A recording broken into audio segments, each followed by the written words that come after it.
Greetings! This is Family Recipe Radio, the I'm slightly sick edition, so bear with me here. My voice is a bit off. This actually may make my voice sound better for all I know, or much, much worse, but yes, I have a bit of a cough. So,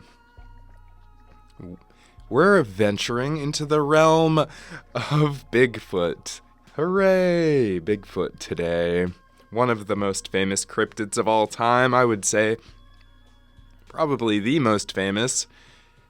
Well, I guess that's debatable. But anyway, Bigfoot. But there's a twist. I always try to put a twist on things. It's Bigfoot, not in America, but in Australia.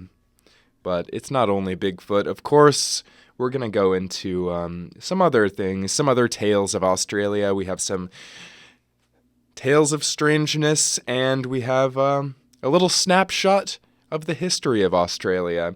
So I was going to do specifically Bigfoot sightings before or near the year 1900.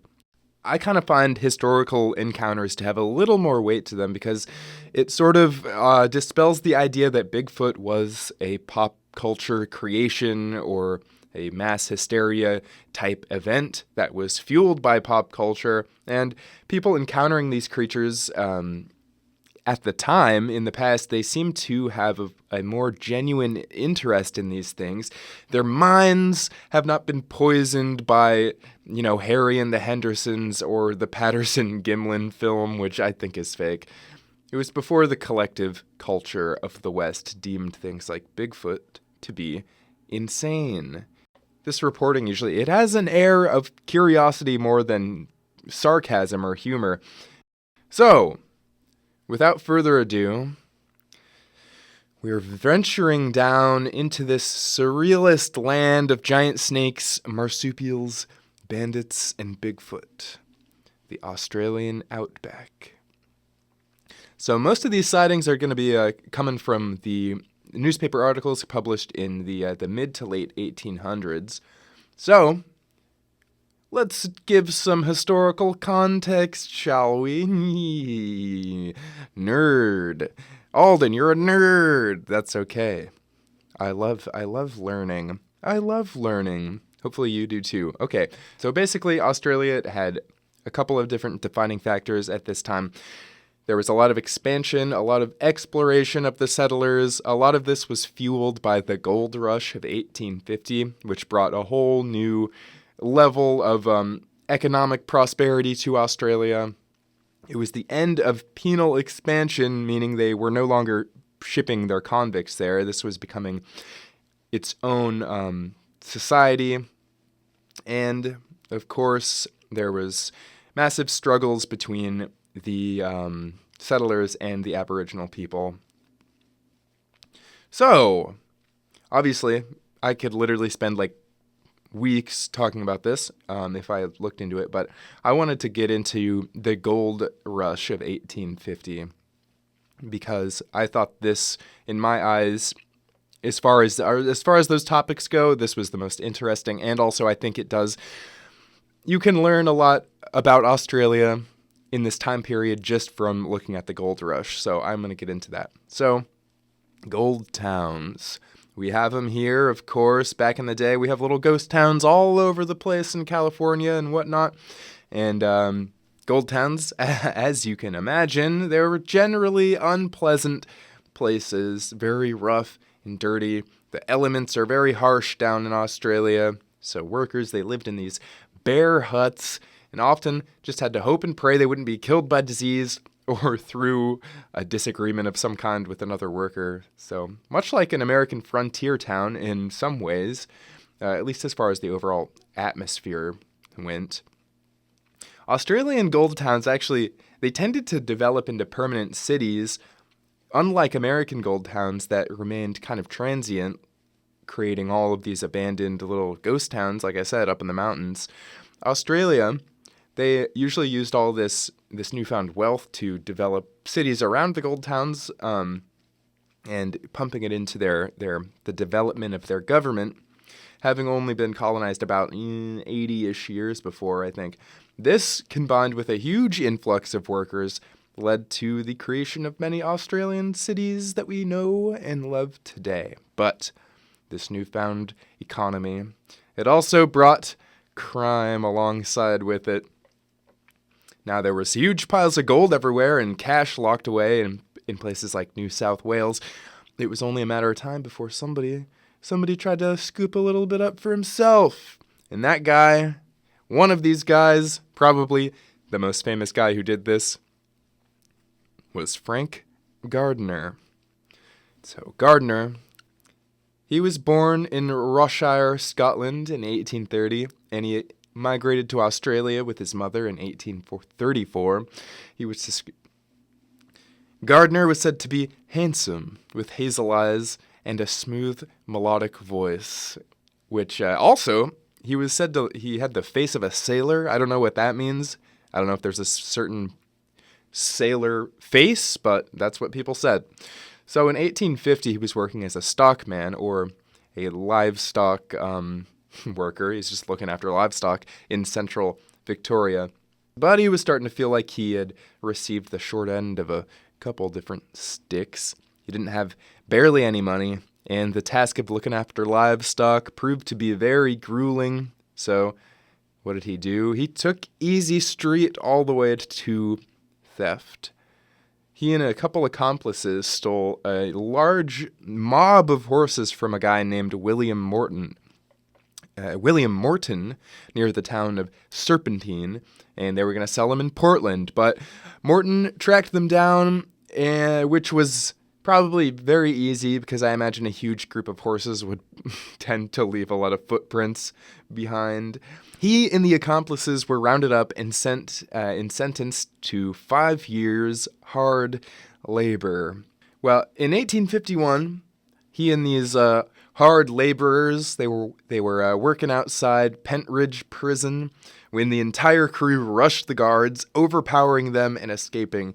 Most convicts were rounded up after a couple of days, but Gardner, proving to be a little bit better at this whole life of crime thing, ended up escaping, and he moved to New South Wales, taking up the name of Clark. So he was like, what am I going to do now? I'm going to continue stealing livestock. So he met an accomplice, and they began to steal livestock again, but they were arrested attempting to sell 2 horses in the town of Yass. This time, he got 7 years imprisonment on Cockatoo Island. While in prison, he met another bushranger named John Paisley. In 1859, Gardner was allowed to leave as long as he remained in the district, but so he took up a fake name, Frank Jones here, and he opened a butcher shop in Spring Creek, and almost immediately was arrested again for stealing cattle in 1861. He was allowed bail, so he quickly absconded and joined forces with his friend from prison, John Paisley. Somewhere along the way there, they got into a shootout with 2 troopers, but they ended up bribing their way out of the arrest, so that's pretty intense. I don't know if they bribed the people they were having a shootout with. That would be kind of insane. Anyway, in June of 1862, he and a gang of fellow bushrangers, they held up the Lachlan Gold Escort. They managed to make away with the equivalent of $12.5 million in gold and banknotes. The majority of the gold was seized by police soon afterwards, but there was quite a bit of it that was never found again. Most of the robbers, they decided to stay in the district for whatever reason, but Gardner, he scuttled away to Queensland, where he was discovered managing a general store in 1864. He fled, had a bit of a chase down by police, and he was captured. And one of the police stole Gardner's horse and captured him riding his own horse, which I imagine was a huge slap in the face. Come on. Also, his horse was named Darky. Darky. This time, he was completely out of luck, sentenced to 32 years hard labor, quote-unquote on the roads. But oddly, this is a bit strange. His sisters had started a petition for his early release, and it ended up getting quite a few signatures from powerful people, including several members of the parliament and the former colonial secretary, William Forster. So I guess we have a bit of a conspiracy here. Some of that lost gold was probably changing hands. So Gardner, he was granted a pardon under the conditions that he'd be exiled from Australia and New Zealand. So he set off for America, the other Australia, America. And so he set up shop in San Francisco, where he owned the Twilight Star Saloon. However, since he couldn't steal any livestock, he couldn't really run a business. And he basically gave his customers like unlimited credit, and thus was going bankrupt. He had to close the saloon or give it to somebody else, and he died in 1882, homeless. So sad times for Frank Gardner. Besides thievery and all this, the gold rush, it drastically increased the population of Australia. And a lot of these gold towns sprung up wherever this beautiful, precious mineral was. News of this newly found gold in Australia, it was bringing immigrants from Poland, the British Isles, and most significantly, China. So as it turned out, much to the rage of native Australians, these Chinese miners were generally considered to be extremely good at their job. They were really organized. They worked in groups. They would just create like a grid and just sweep the entire area. And oftentimes they would go to abandoned mining sites that the Australians or other people would have left behind, being like, oh, we couldn't find any gold. And they would usually find a lot of gold in there. They were like, you guys just suck at this. And a lot of these miners were already farmers or miners back home, so they were used to working these really, really long hours, so they could withstand these harsher elements and go longer without food and all this, because they were just already doing that type of shit anyway. So basically, they were posing a real economic competition with the Australians as far as the gold mining industry went. And of course, this created a lot of anti-Chinese sentiment, and it led to a series of riots on these majority Chinese gold towns. But although nobody was killed, one of the most famous riots was the Lambing Flats riot, where 2,000 Australian, European, and American miners, they descended upon the Lambing Flat, rounding up, beating, imprisoning, and looting all the Chinese workers there. So that's fun. Yeah, just don't be good at your job, I guess, if you're a Chinese miner. That's rule number one. You have to remain a permanent underclass. You don't understand the Australian way. It's the same as the American way. All right, that's all to say that Australia at the turn of the 1800s and up until the 1900s, it was a chaotic, sometimes lawless and harsh place to be. And as the colonies expanded, explorers began mapping the unknown lands, and an expedition to cross the Blue Mountains was launched in 1813 by an explorer named William Wentworth. William Wentworth, here, yes. He was born on a boat, actually. He was born on his way to Australia, if I remember correctly. But he's more of like a political figure than anything else. He was an adventurer, but later on in life, he became a lawyer, and he became extremely wealthy, so he had a lot of sway over Australian politics and stuff. So it is kind of interesting, but it's not really the vibe we're going for today, okay? So the important part here is the Blue Mountains. So this mountain range had, up until this point, had been a very major hindrance as far as expansion when it came to southeastern Australia. But finally, William, and his group of explorers. They were finally able to cross these mountains, map the mountain pass, and this provided basically a trail from the coast, the southeastern coast of Australia, to the further inland areas. So why do I bring up the Blue Mountains? Besides this being an important step for the expansion of Australian settlers, well, I'm glad you asked. I'm glad you asked. The Blue Mountains, they have a long and strange history in Australian myth, both modern myth and ancient myth. And first of all, they get the name Blue Mountains because there's a ton of eucalyptus trees around, and there's so much that the oil in the air, the eucalyptus oil in the air, it refracts the light in a certain way. It gives the air around the mountains this bluish haze to it.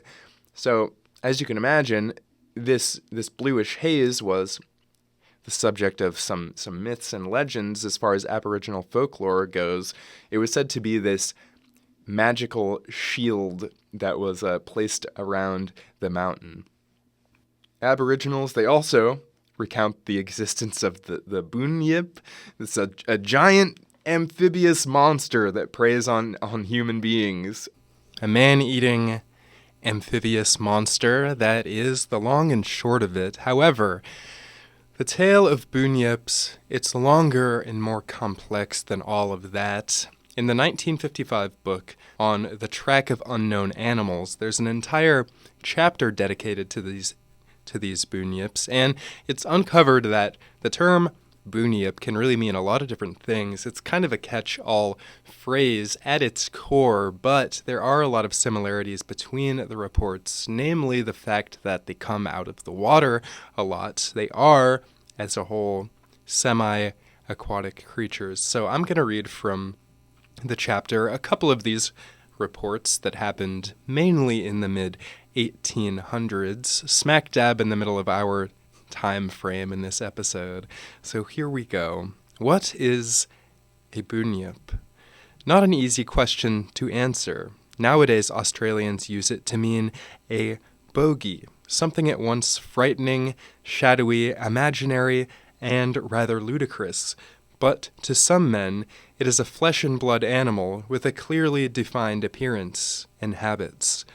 Originally, it was a native word meaning devil, angel, or perhaps even God, for the totemistic religion of the Australian Aborigines is so different from our own that exact translation is impossible.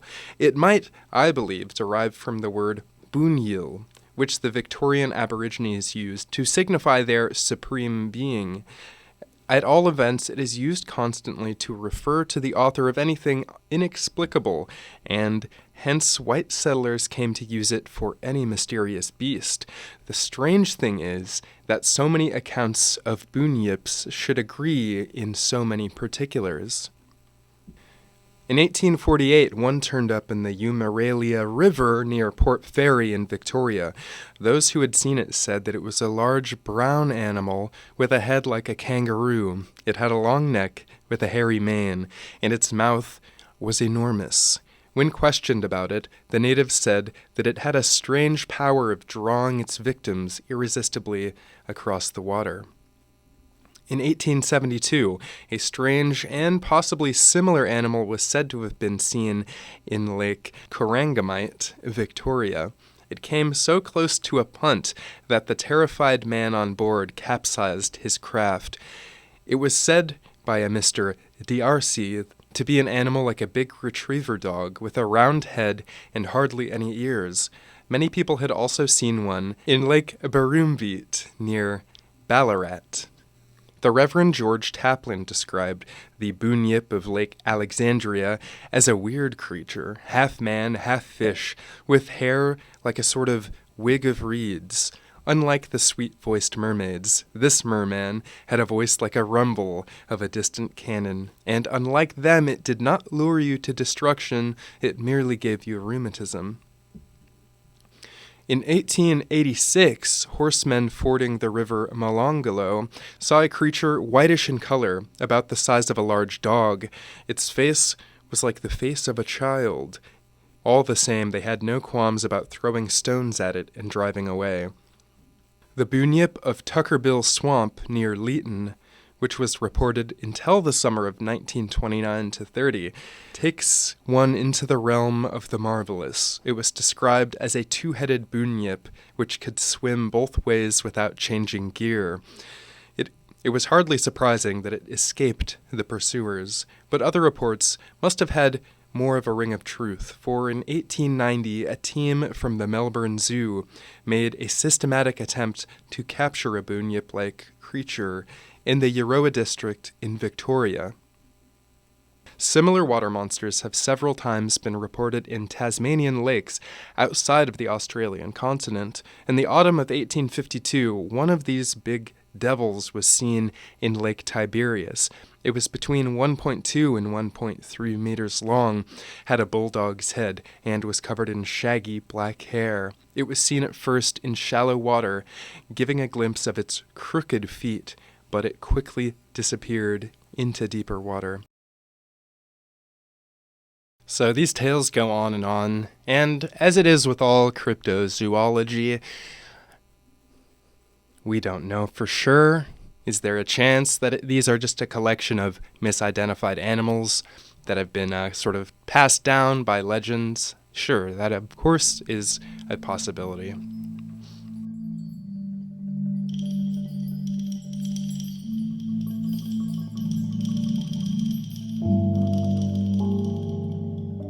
On a less dramatic note, there's reports of large black panthers coming out of the Blue Mountains, and this has been an enduring bit of folklore for Australians for many, many, many years.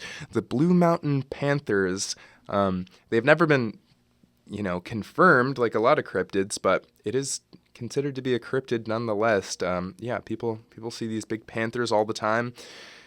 Blue Mountain Panthers. Also, there's a legend of the Outback Vampire. Now, these things are supposed to be small, frog-like, blood-drinking creatures, and it's been a figure prominent in the Blue Mountain mythology. According to legends, they're about the size of a 10-year-old child. They have large, frog-like heads, red skin, huge, wide mouths, and little blood-drinking octopus suckers on the end of their fingers and toes that they use to suck the blood out of you. They just clamp down on you with their hands, and they drain your blood. So that's kind of fun. They live in fig trees, too, by the way, according to legend.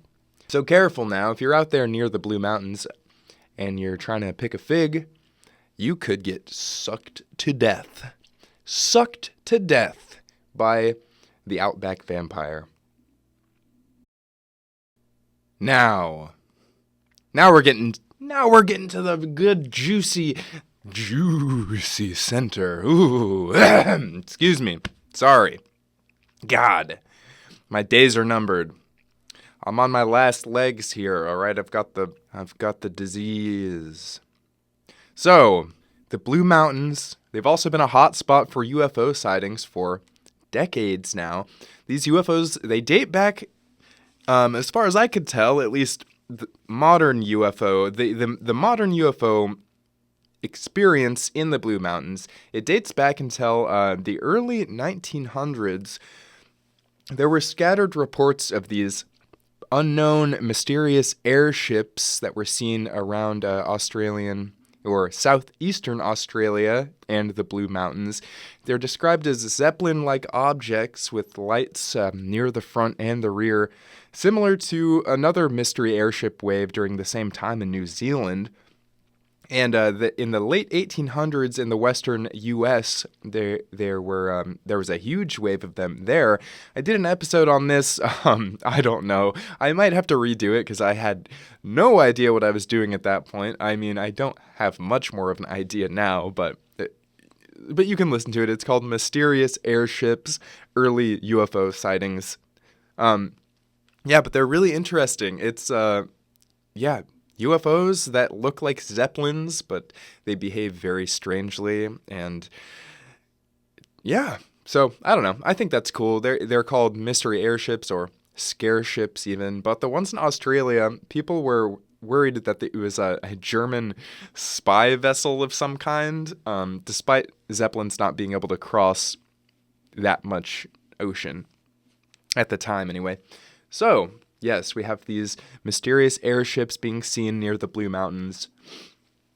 And beyond into the 20th century. According to two ufologists and cryptozoologists named Heather and Rex Gilroy. Man, I love like a husband and wife ufologist duo. I think it's really sweet. So Heather and Rex Gilroy, they are kind of the experts on the Blue Mountains. They have this whole theory that there's a place called the Blue Mountain Triangle.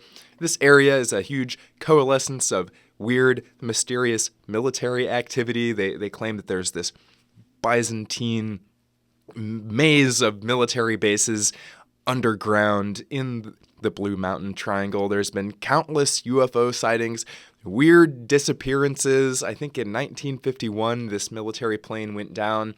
A couple of Australian soldiers, they went looking for it in that area, and they were never seen again. And it became this sort of little local legend, or I guess this game where if people were camping out there, they would search for the remains of these soldiers.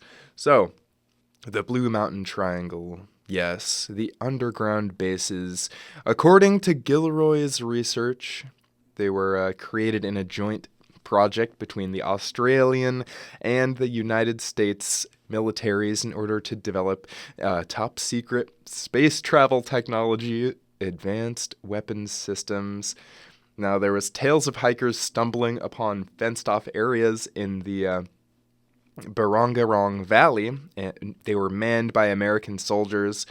There was, like I said, vanishing soldiers in 1951. There has been time slips, numerous UFO encounters, and they all hang around the Blue Mountain Triangle like a murky cloud of secrecy.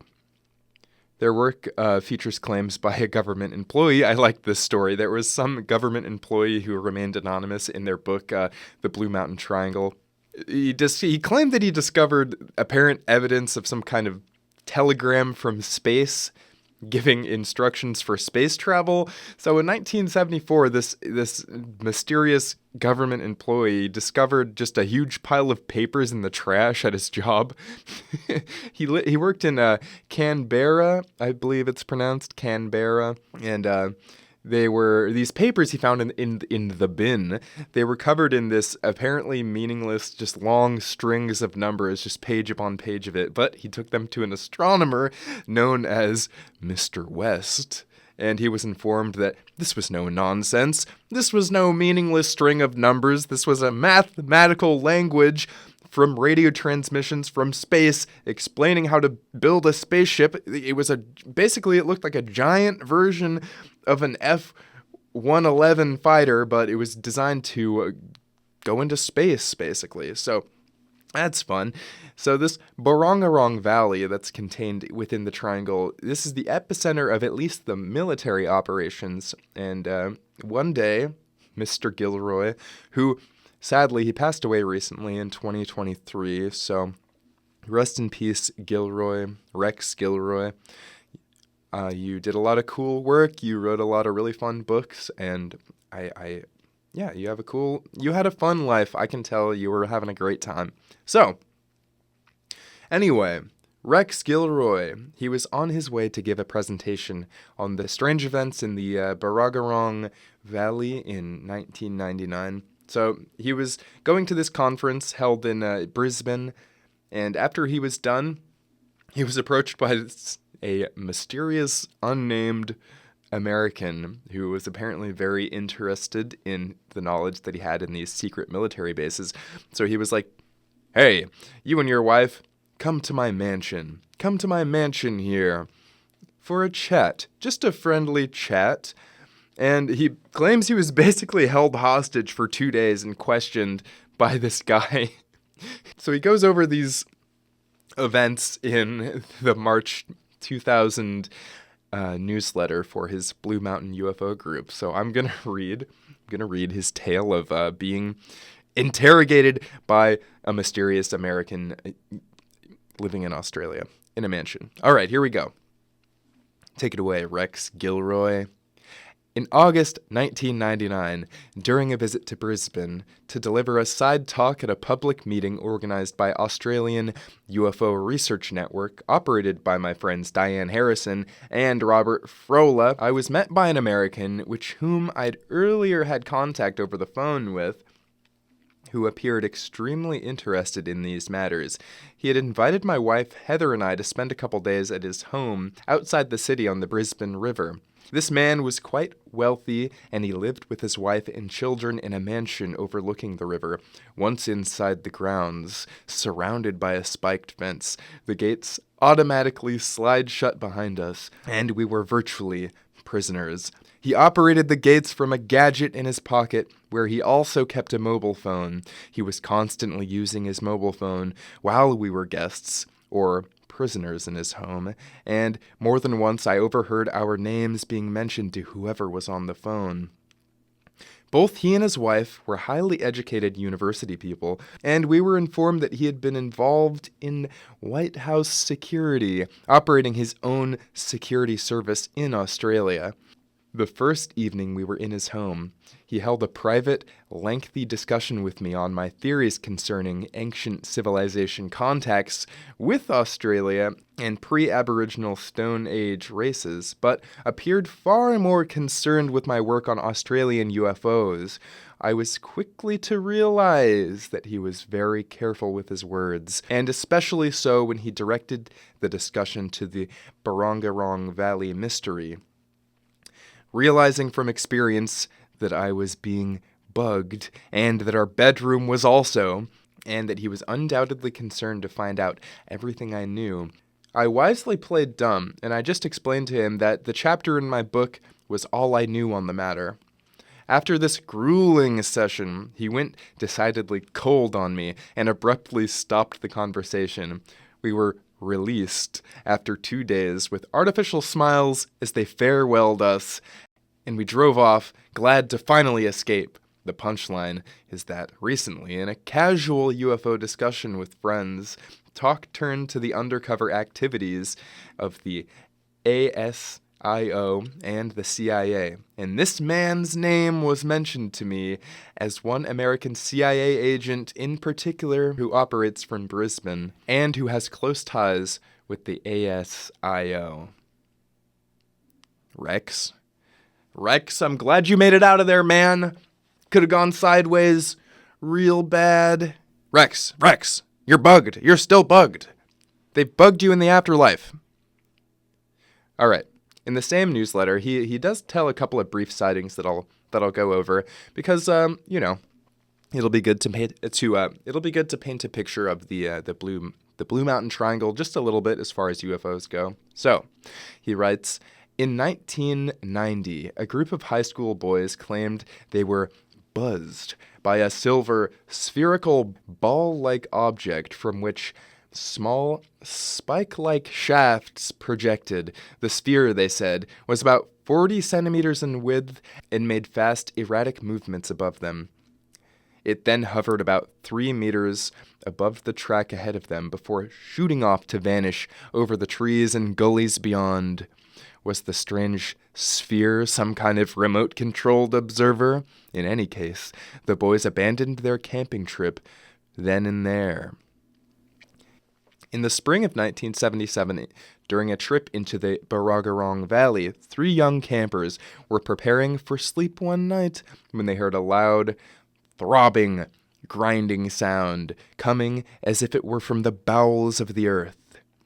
As one of them later informed me, the sound grew louder minute by minute, and as it increased, the ground itself began to vibrate. The boys got to their feet, torches in hand, and began searching the area of their camp, but failed to find the cause of the disturbance. Although the vibrations decreased somewhat, they got little sleep from the incessant throbbing that continued well into the night. The next day, a further search failed to reveal the cause of the mystery sounds, and they were glad to leave the area. These boys were not the first to hear these sounds, and people in recent times have claimed to hear them at night while camping.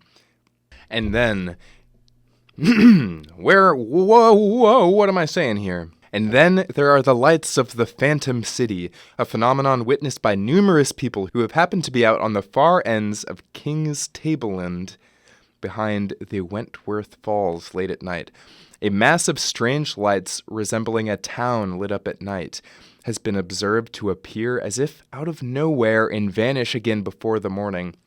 This Phantom City lies in the same region where campers have heard the underground machine-like sounds. It was hereabouts in 1970 that a camper, Rod Parker, found a circular burnt-out patch of timber and the remains of what appeared to be some heavy object that had left a circular depression in the earth about 10 meters across. There was also a strange smell about the place, which Rod could not identify. It was roast beef, Rod. It was roast beef. Someone was cooking it up. Whatever it was, he could see that some unknown, large, heavy object had rested there only about 2 hours before. So heavy, in fact, that it crushed over large gum trees with the trunks between 20 and 30 centimeters or more in thickness. Later, Rod contacted the Royal Australian Air Force Base at Richmond, north of Penrith, and reported this eerie discovery. The voice at the other end of the phone had the perfect solution to the mystery. ... Many of the claims made by Rex Gilroy are obviously impossible to actually substantiate. However, I did find a little evidence of U.S. military presence in the Barongarong area, or more specifically, U.S. military equipment that has been uncovered. This is an article in 2020. There was a severe drought in the area, and Lake Barongarong was drying up and exposing a lot of things that were once lost, including some military equipment from America. So here we go. This is from 9news.com. Ongoing drought and dropping dam levels around the lower Blue Mountains has resulted in the reemergence of some haunting artifacts. Remnants of old towns and villages, including wells, buildings, roads, bridges, and railway lines, have poked above water in catchments and lakes around the lower Blue Mountains. Being submerged underwater has resulted in the partial preservation of many of these artifacts, which can only be seen during times of significant drought. Among the stranger heritage items are torpedo net poles up against the dam wall at Cataract Dam, once used to catch potential bombs before they exploded and to protect the dam during World War II. There is also an old U.S. Army tank that sits in Lake Barongarong. The medium tank M3 Grant is thought to be one of the 6,258 made during the war. We think after the end of World War II, there was lots of selling off of excess arm machinery, and some of the farmers did take these to use on their property. Kate Leonard's heritage specialist at Water, New South Wales, said. Through conversations with locals who used to inhabit the valley, Miss Leonard said the tank could have been used at one of the guest houses where tourists from Sydney would come and stay for the holidays. It wasn't uncommon for army machinery to be used for things like clearing logs or trees, but the fact that it appears from the water definitely makes this more unusual, she told 9.com.au. So, I don't know. I mean, it's possible. I don't know, but it's possible that the farmers were actually using old U.S. tanks to, I don't know, bulldoze stuff and drag logs around. It just seems a bit odd to me. I mean, I'm not saying that this is proof of some massive conspiracy and underground bases and stuff. The chances are it's a lot more, less complicated than that. I just think it's a bit weird. And I don't know, can you even buy an old tank as a farmer? Are you allowed to have a tank as a civilian? I guess a lot of laws have changed, but I don't know. It's odd. It's a surreal coincidence, and I guess it's a small point for Rex Gilroy.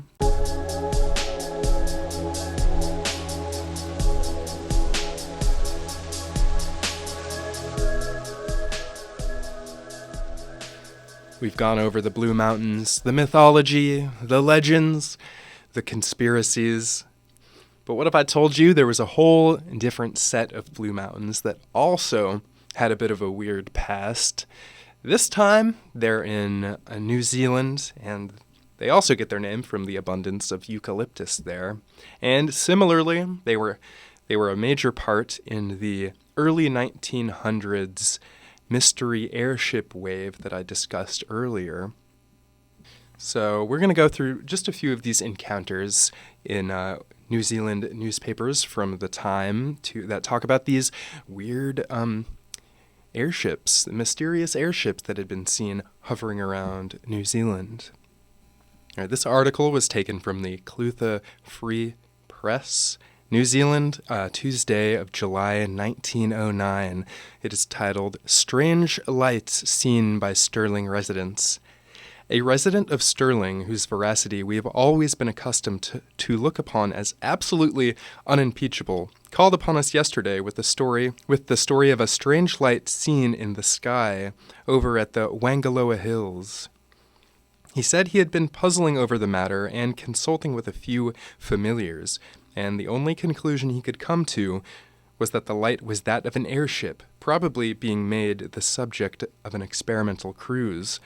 Between 10:30 and 11 on the night stated, our informant and two other residents of Stirling were standing in the vicinity of the railway station when they sighted the mysterious light.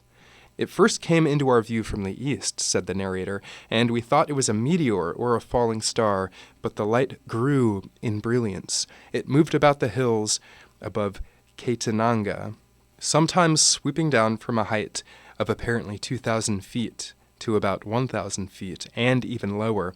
Then it would turn and make away towards the sea, or would dip completely out of sight behind the hills. It seemed to move with as much ease and even grace as a bird on the wing. The light carried was a strong and steady one, and whenever the ship or whatever it was turned, we thought we could see a dark, opaque body. Certainly we could see, without a doubt, the reflection of the light in the clouds. It was a white light with a reflector, just what would be used by an airship driven by an electric motor. When she was sideways on, we thought we could see the reflection as of a black body above and below. It was a marvelously mystifying sight. After watching it for a good half hour, the ship moved off in an easterly direction, whence it had first come into view. I left my companions and made off home, and then a peculiar thing happened. I had been walking for 10 minutes, and I chanced to look skyward, and lo and behold, there was the mysterious light, high up in the sky and moving off inland in a westerly direction towards the Blue Mountains. So that is the first instance of the Blue Mountains being mentioned in this wave of sightings. Now, moving on to the next article. The next sighting, this was published in the Otago Daily Times on Monday, 26th of July in 1909. This is titled, Supposed Airship Seen at Kelso.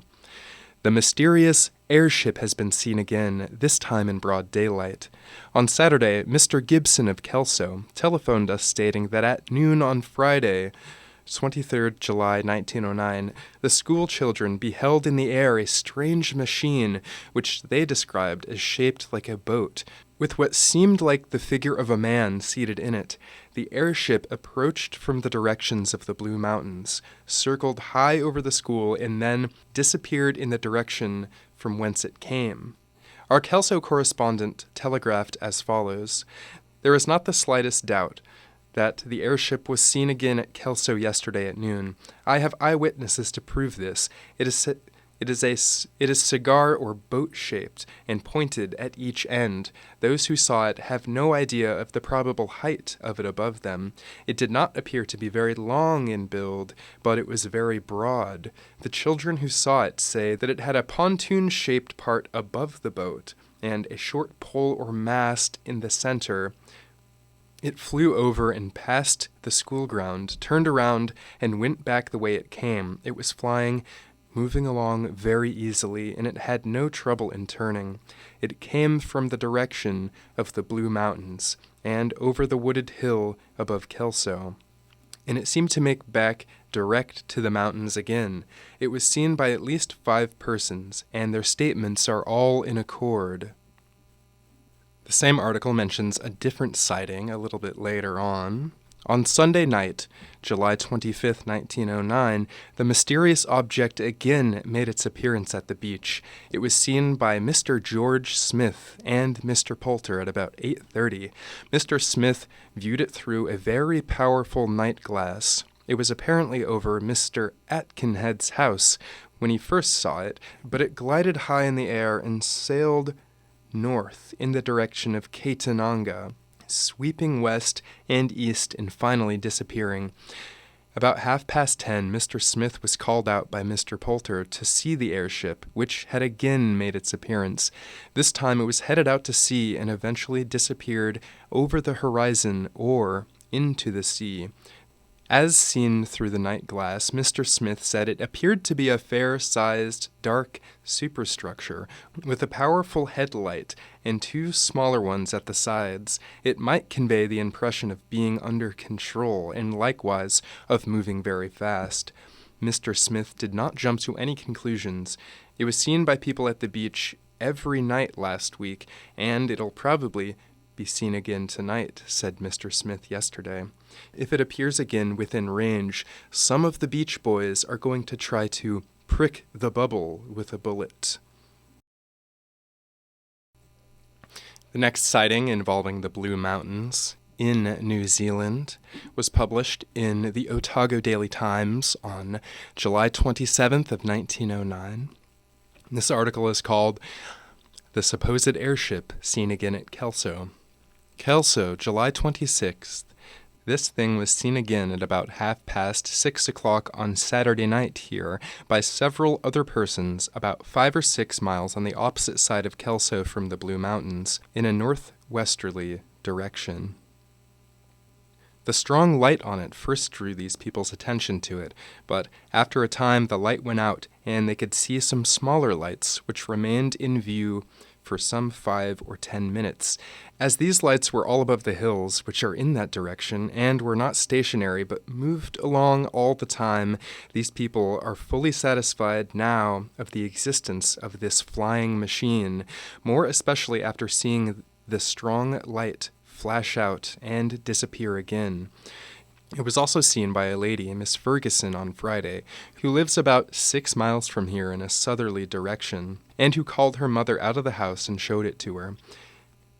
They could not think at the time what such a thing sailing about in the air could mean, but this same lady saw it again on Saturday night at about 9:00, flying over Kelso as she was driving to meet the late train, and being better prepared for such a thing after seeing it the night before, she is positive that this was an airship. Saturday night here was beautifully clear and moonlit, and this lady knew nothing at the time about the other people seeing it earlier in the evening.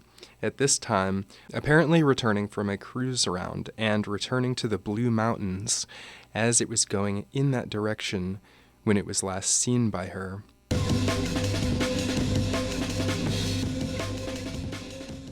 The Blue Mountains, it's adding up.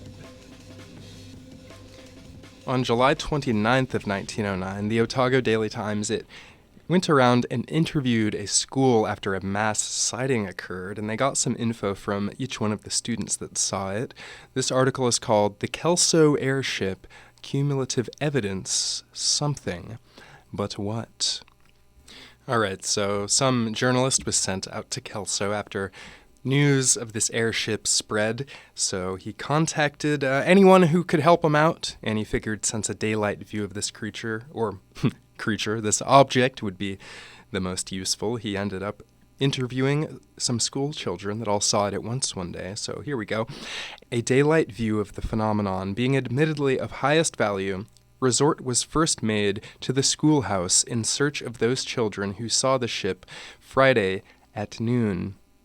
All of those school children who saw the ship were interrogated singly and independently and were asked to draw an impression of what they had seen. The drawings were done separately and with no reference whatever from one to another. The result was 6 drawings, the degree of resemblance of which was nothing short of dumbfounding. So here's what they found from interviewing a few of the children. Okay, this is first of all Thomas Jenkins. Thomas Jenkins gave a very clear account of the whole incident. He saw the vessel first at 12 o'clock as he was going home from school. It had come over the hill on the east side of the school, which is very close to that hill, and it sailed across the plain to the gorge on the other side. He watched it all the time and saw it altogether about 10 minutes. When it got over the gorge about 7 miles away, it seemed to come lower and appeared to enter the gorge, being below the level of the hills. It remained stationary for a few minutes and then turned and came back. In returning, it rose higher and sailed away towards the Blue Mountains. As it passed over, it did not move. There was a wheel at the back revolving very rapidly. There was a box beneath the body of the ship, but he could not see any man in it. The vessel was entirely black in color. Thomas MacDonald saw the vessel twice, as he was going and coming from school. The first time he saw it, he thought it was a bird, but he saw it better the second time. It came from the Blue Mountains, and it took 2 turns over the township. After he had been home, he saw it as it was going back. It would be about 10 or 11 minutes from the time he first saw it to the last time. He distinctly saw a propeller at the rear, whirling very fast. Alice Falconer was coming back to school when she saw it, just going over the hill toward the Blue Mountains. It looked very small, and it was very high in the air. She told the teacher and others about it. When she saw it, it was going very fast and did not take long to get out of sight. Now, okay, he also interviewed the teacher, which this is kind of funny. She freaked out a lot more than the kids. Mrs. Russell, evidently the only adult who saw the phenomenon, said she was going down towards the station at about 12 o'clock when she saw a streak of blackness shoot over the hill on the left and apparently come straight towards her. Then it suddenly turned and swerved away over some trees and out of her sight. She was very frightened when she saw it, as she had been ill. In appearance, it looked just like a boat. It was black in color. She saw it for just a few minutes. It was traveling very fast at first, but when it turned, it came lower and went somewhat slower. She did not notice any wheel at the rear or any sails, but was very flustered as she thought the end of the world had come. Now, the same article goes on. I'm not going to read all the interviews with the kids because you get the idea. Some weird ship coming and going from the Blue Mountains hovered overhead. But now he gets a little bit into the nighttime sightings, or what he thinks might be nighttime sightings of this same thing. It's a little section he calls The Mysterious Lights. The evidence as to mysterious lights is much more abundant than that concerning an actual sight of the airship in daylight. The earliest sight of the lights in Kelso was obtained by Miss Mary Goynon a fortnight ago. The second recorded sight of the light was obtained at the Stirling. It was seen on the night of the 14th by Miss Goynon as she was on her way to a friend's house. It was then in the southwest quarter of the sky and traveled in the direction of the Blue Mountains, getting more and more dim until gradually it went out. She thought at first it was a star, but then a couple of days later she saw news of the supposed airship at Katananga, and she at once concluded that this had been what she had seen. On Saturday night, she saw the light again at about 9:30. It was moving along, rising and falling. She watched it, and after a time it flashed brilliantly, like a meteor. It seemed to make the sky round about paler.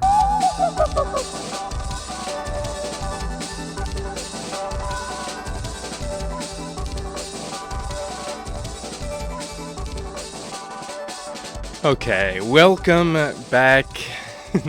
I'm finally getting on to the whole reason I even began this show.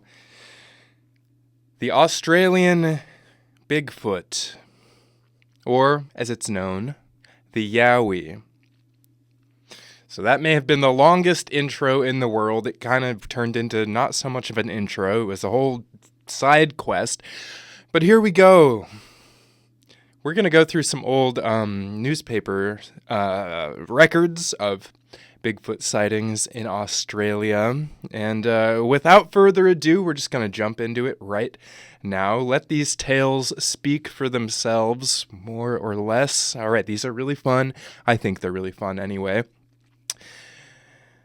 Okay, here we go. We're beginning 1882. This is the Illawarra Mercury.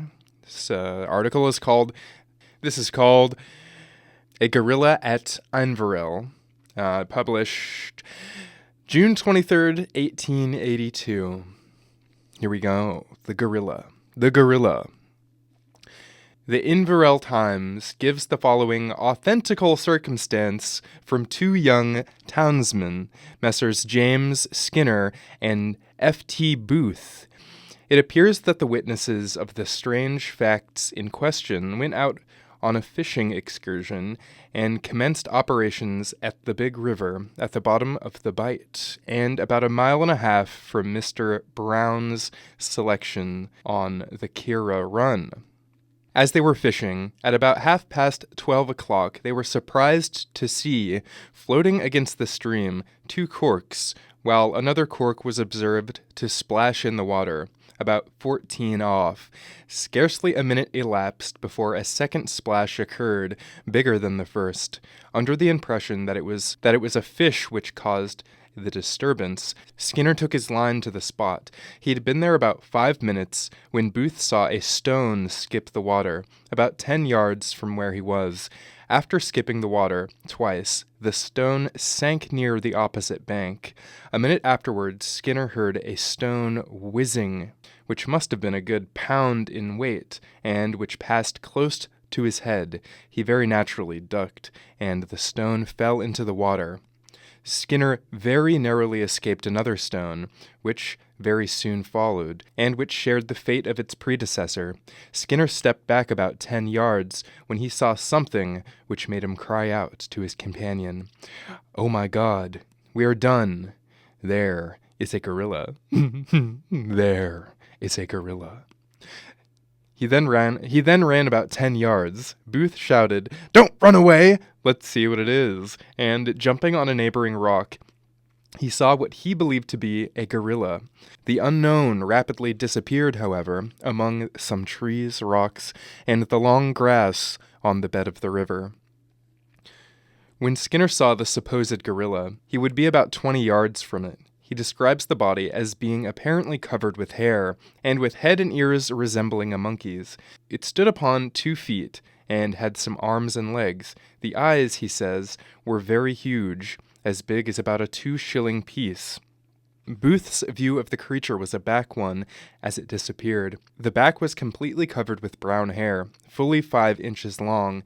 The travelers, having probably seen enough for the day, turned towards the camp to get their horses. As soon as they were leaving the bed of the river, 2 stones were thrown at them. These fell between Skinner and Booth, about 20 feet distant from each. Having got their horses, they returned to the spot, to, if possible, catch another glimpse of the monster, who, however, was not now to be seen. Our adventurers then rode to Maid's Water, about 2 miles off, for further fishing. They were there about an hour when Booth heard a low cry in the scrub about 100 yards off. "Did you hear that?" he said to Skinner. "No, I think he is here again," said Booth. And taking up his lines, he went to the river bank, remarking to his companion, "You had better come home." Skinner complied, but on the bank, and when about to start, he discovered that he had forgotten his pipe, so he returned to the river. He was near the rock when another stone lodged on the ground about 5 yards from him. The stone, Skinner believes, must have weighed 5 pounds, Nothing further occurred out of the ordinary in the course of events, and the young men returned immediately to Intervale, where they reported the foregoing strange occurrence to the police. Keep in mind, there are no apes, no monkeys native to Australia, so just wanted to clarify that, because when I started researching all this, I was like, are there actually monkeys? Is there any chance that all of these could be just actual primates of some kind? But there are not. All right, so get that out of your head, okay? Start believing a little bit. Believe in something, for Christ's sake. All right. Next article, 1894, the Queanbeyan Observer. This was printed November 30th, 1894. Okay. You ready for some more Australian Bigfoot stories? The Bradywood Dispatch says that on the 3rd of October last, young Johnny McWilliams... it sounds like a fake name. I would tell the police my name was Johnny McWilliams if I was on the run. All right, that young Johnny McWilliams was riding from his home at Snowball to Jimden, PO, when about halfway the boy was startled by the extraordinary sight of a wild man or gorilla. The boy states that a wild man suddenly appeared from behind the tree about 30 yards from the road, stood looking at him for a few seconds, and then turned and ran for the wooded hills a mile or so from the road. The animal ran for 200 yards across open country before disappearing over a low hill, so that the boy had ample time to observe the beast. The boy states that he appeared to be over 6 feet in height and heavily built. He describes it as a big man covered with long hair.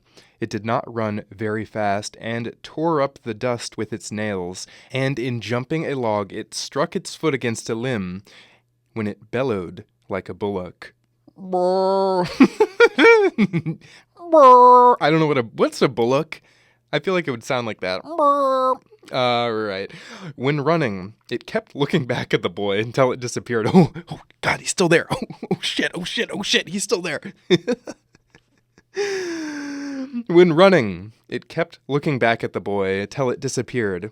It was 3 o'clock in the afternoon, and the boy describes everything he saw minutely. The boy is a truthful and manly young fellow, well acquainted with all the known animals in the New South Wales bush, and he persists that he could not have been mistaken.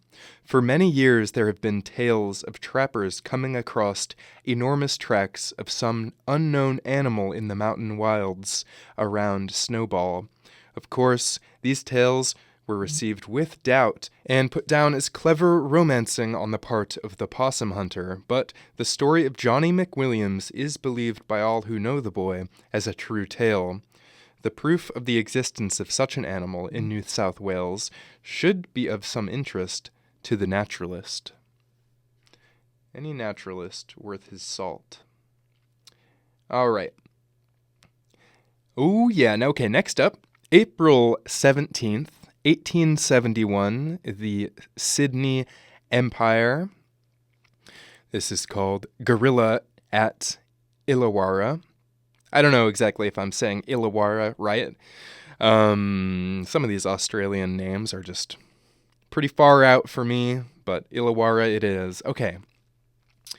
We are indebted to the Illawarra Mercury for the following particulars supplied by Mr. George Osborne of the Illawarra Hotel concerning a strange-looking animal which he saw last Monday, and which he believes was a gorilla.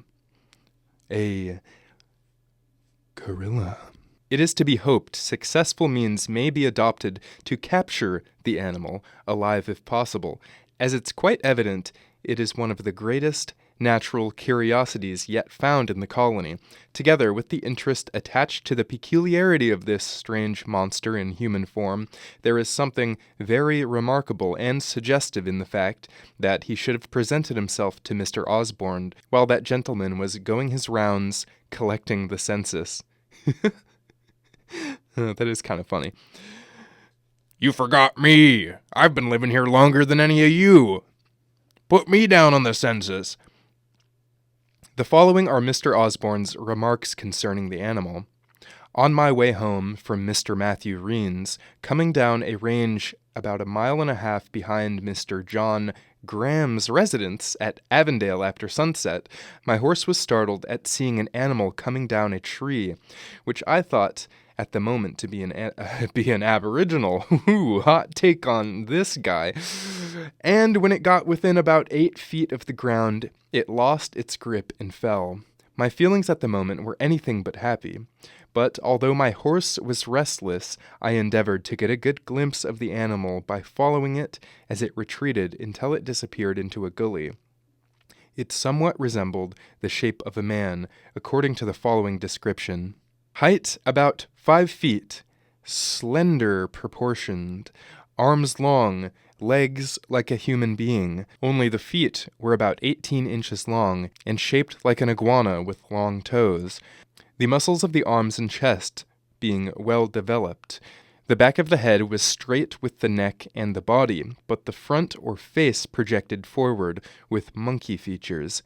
Every particle of the body except the feet and face was covered with black hair, with a tan-colored streak from the neck to the abdomen.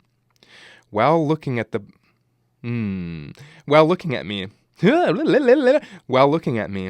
its eyes and mouth were in motion after the fashion of a monkey. It walked with a quadruped fashion, but every few paces it would turn around and look at me, following it, supporting the body with its 2 legs and 1 arm, while the other arm was placed across the hip.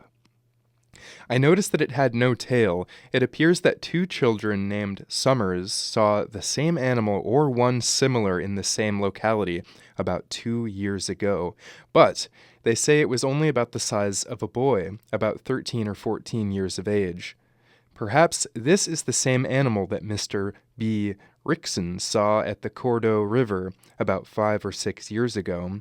The query is, where did it come from?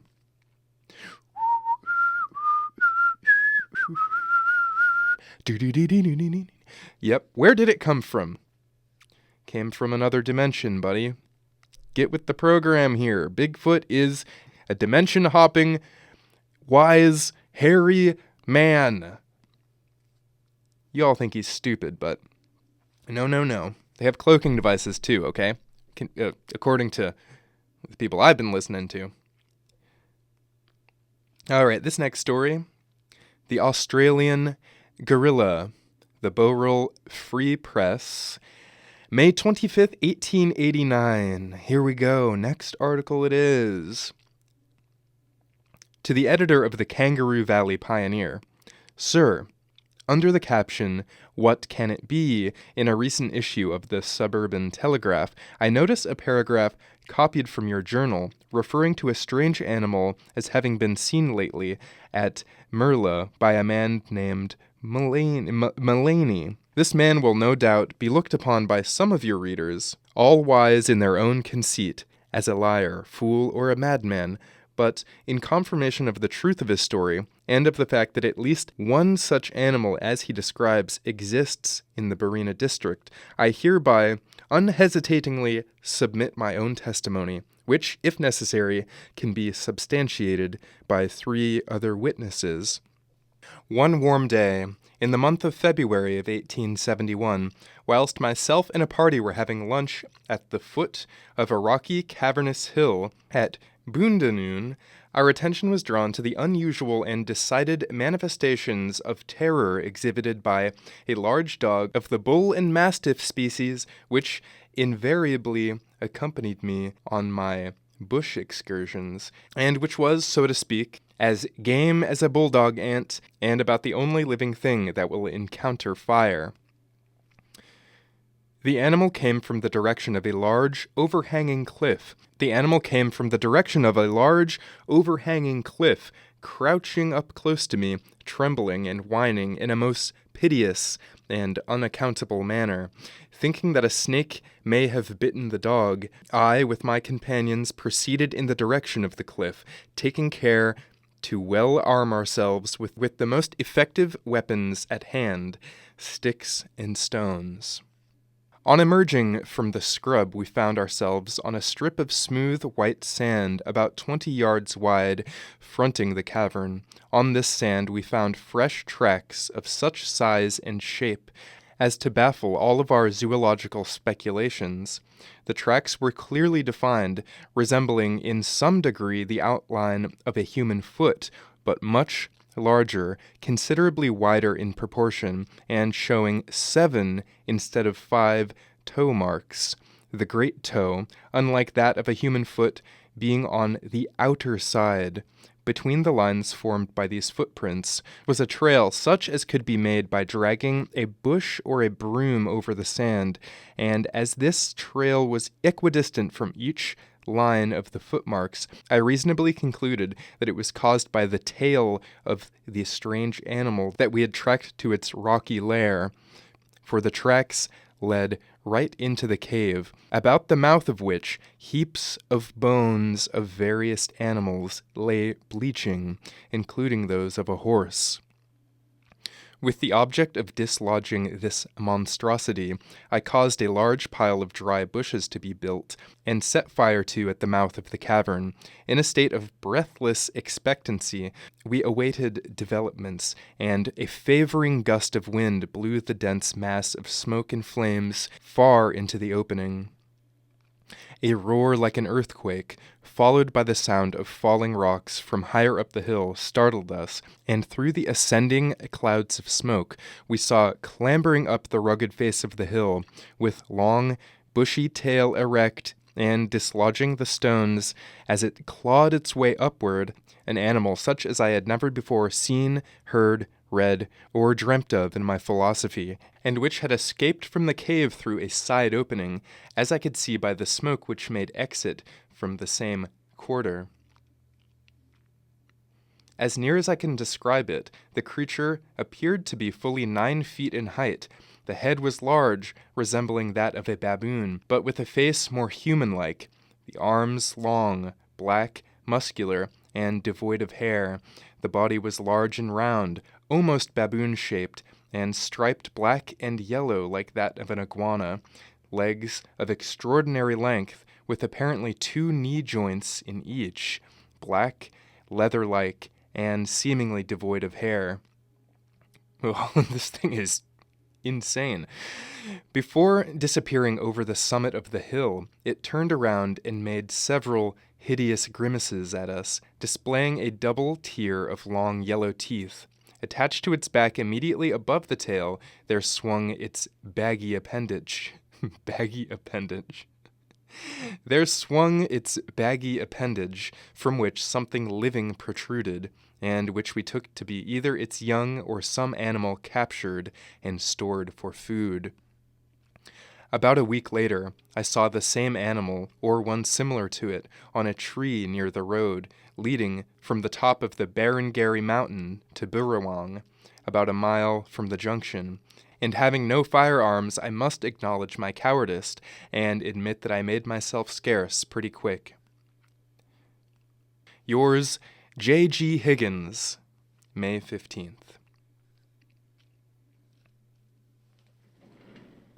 All right. Next, we have the Illustrated Sydney News, October 3rd, 1889.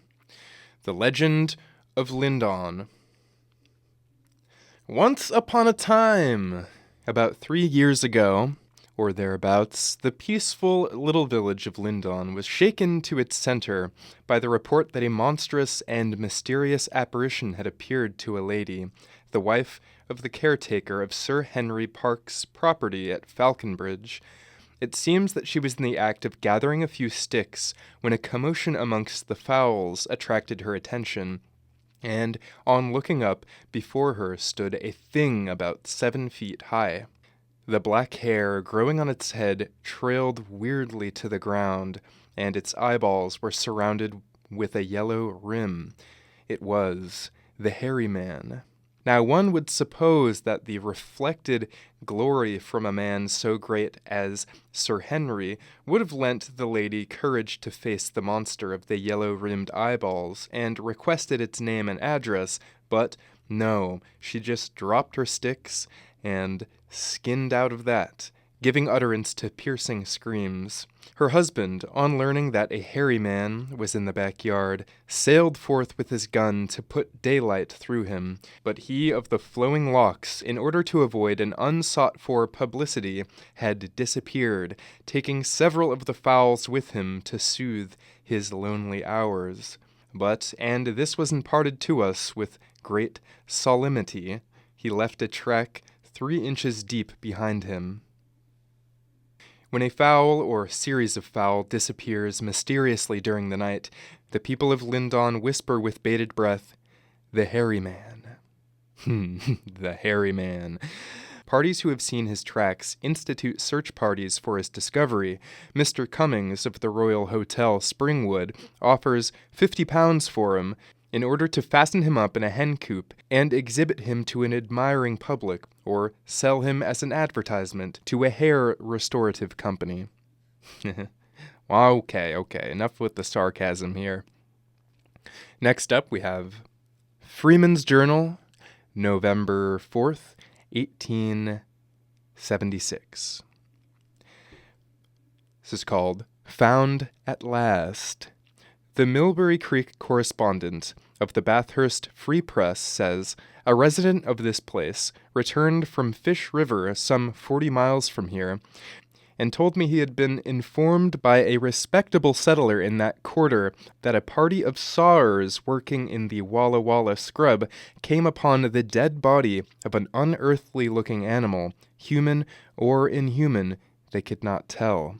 It stood about 9 feet in height, with head, face, and hands similar to a man's. One of its feet resembled the hoof of a horse, and the other was club-shaped.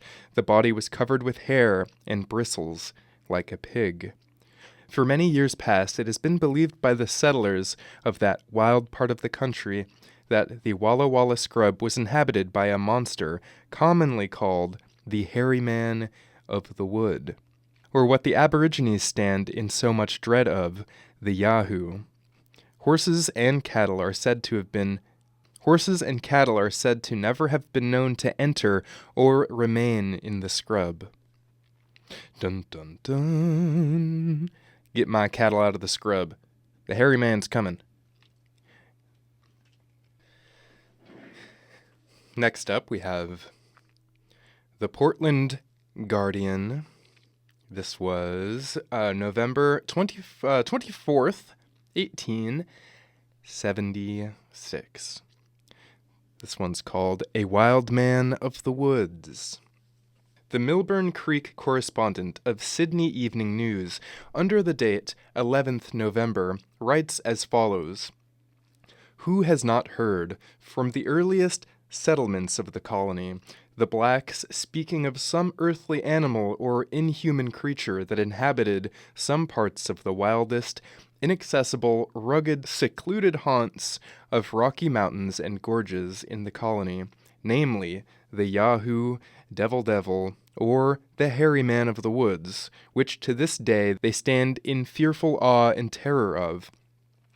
I, for one, sympathize with the superstitions or aboriginal sayings of those wild people of the Australian bush, that their aboriginal tradition of such unearthly mongrels of monsters have and do now exist, although so rare as to be not often seen or believed in by white men.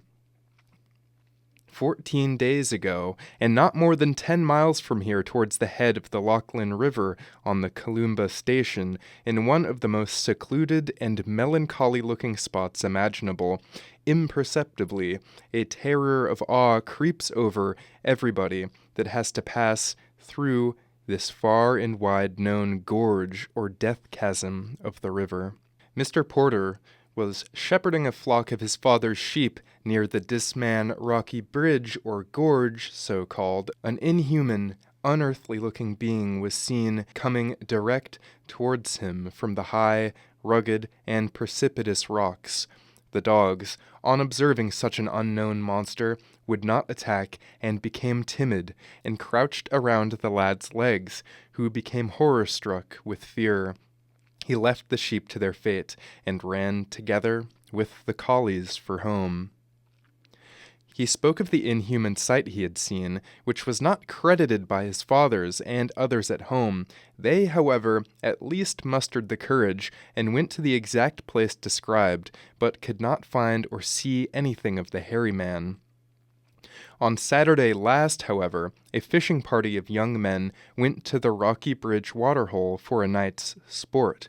These waterholes are famed far and near for quantity and quality of fish.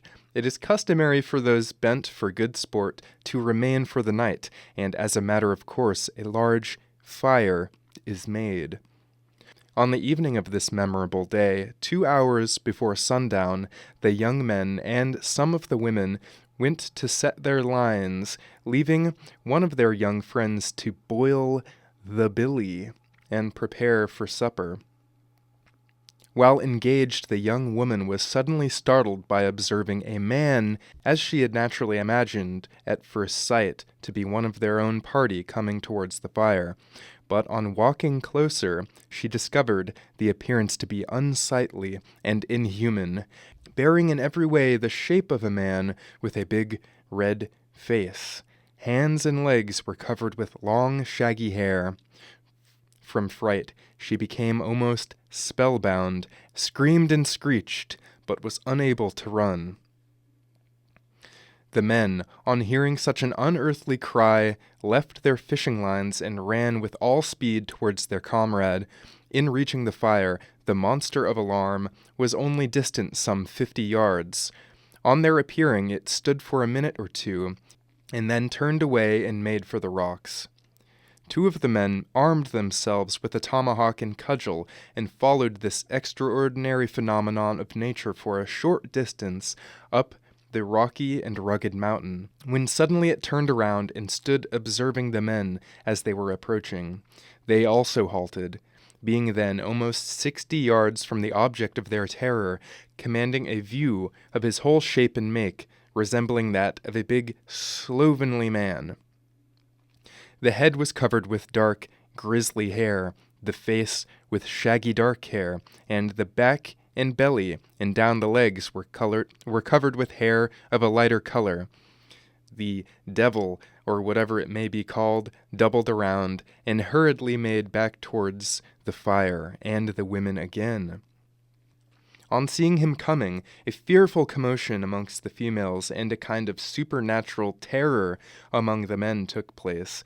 In the meantime, before reaching camp, it sighted away towards the inaccessible Rocky Mount. The names of the 2 men who witnessed and took part in this scene are Porter and Dunn, well-known settlers of the Abercrombie and Lachlan rivers. Mr. Laner, another settler from Lachlan, was informed the other day that the neighbors all around have organized a party to go on in search for the monster and hunt him down, dead or alive.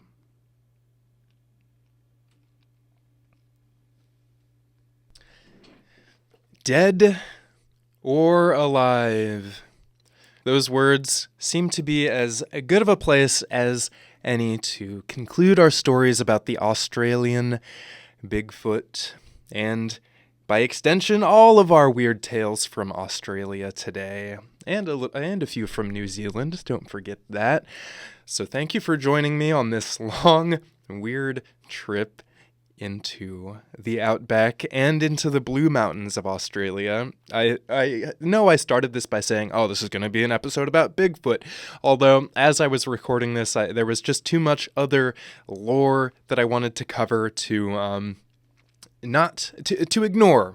Could not ignore any of this stuff. I could not ignore all of Rex Gilroy's insane claims. So thank you for listening. I hope you liked it. This was a lot of fun for me. So until next time. Good night.